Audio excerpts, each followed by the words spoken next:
High সবাইকে, আজকে আমি শেয়ার করছি আমার নতুন পছন্দের রোজেলা চা, যা আমার ক্লান্তি দূর করে আর মনটাকে রিফ্রেশ করে।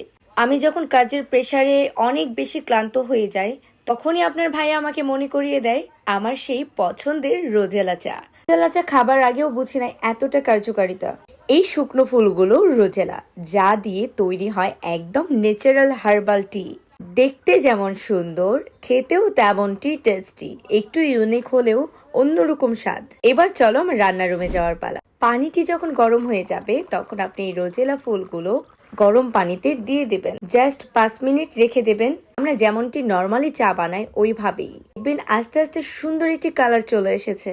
মাশাআল্লাহ, আল্লাহর সৃষ্টির সবকিছুই অনেক সুন্দর। এরপর আমার চাটা ঢালার পালা। আর আমি কাজ করব, একটু এদিক সেদিক হবে না তা তো হয় না। আপনারা চাইলে এই চাতে 1 চামচ মধু অ্যাড করতে পারেন। রোজেলা চায়ের স্বাদটা হালকা টক মিষ্টি, ফ্লেভারটা একদম ইউনিক। আমি একে বলবো চায়ের মধ্যে প্রাকৃতিক সৌন্দর্য।